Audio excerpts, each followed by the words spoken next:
In a town filled with familiar faces lived two neighbors, Clara and Victor. Their houses stood side by side, yet their worlds were miles apart.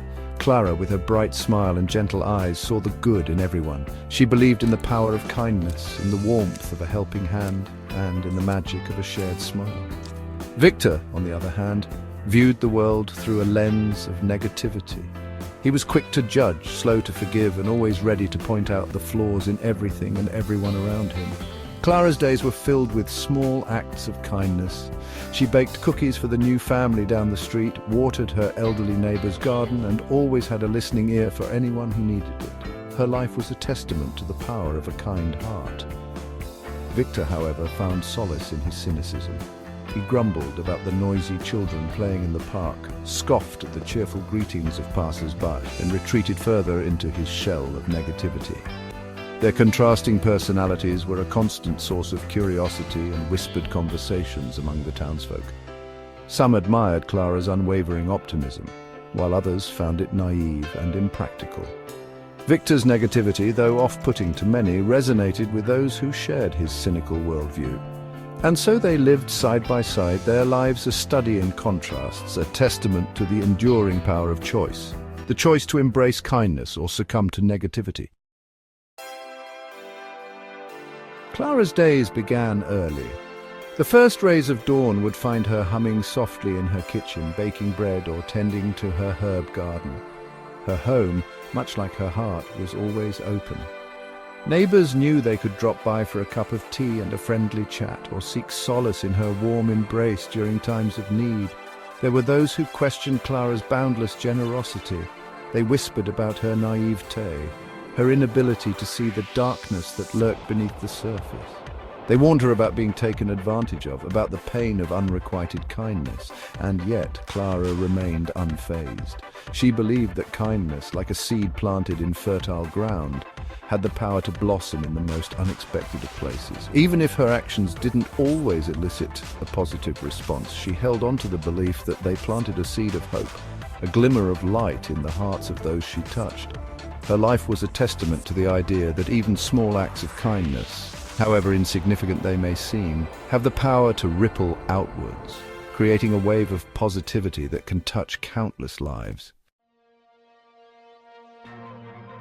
Victor lived a life governed by suspicion and disdain. He saw the world as a battleground, a place where one had to fight for every inch of happiness, every ounce of joy. He scoffed at Clara's sunny disposition, viewing it as a weakness, a vulnerability that would inevitably lead to disappointment. His days were spent in the confines of his home, curtains drawn, a scowl etched permanently on his face. He found solace in his solitude, in his isolation from the perceived chaos and falseness of the outside world. He filled his hours with books and newspapers, his mind absorbing every tale of misfortune, every story of betrayal and deceit. And yet, beneath the layers of cynicism and negativity, Victor harbored a secret longing, a longing for connection, for warmth, for a sense of belonging.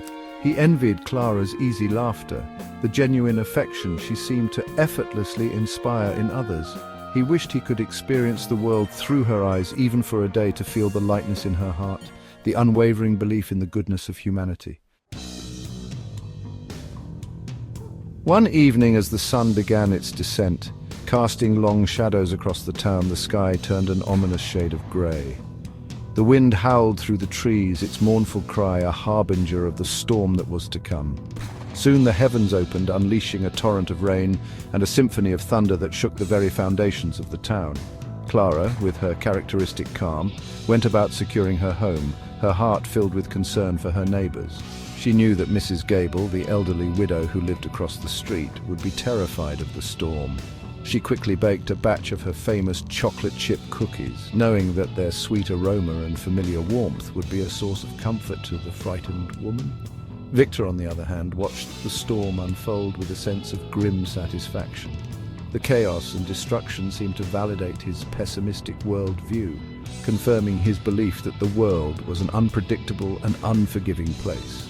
He barricaded himself inside his home, ignoring the frantic knocks on his door as the storm raged on. As the storm raged through the night, Clara became a beacon of hope for her neighbors.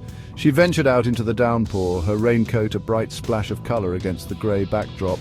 checking on the elderly, comforting the frightened children, and offering a helping hand to anyone in need.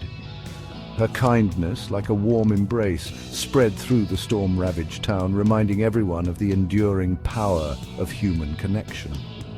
The storm finally subsided by daybreak, leaving a trail of destruction in its wake. Trees were uprooted, power lines lay tangled on the flooded streets, and the town bore a desolate and unfamiliar air.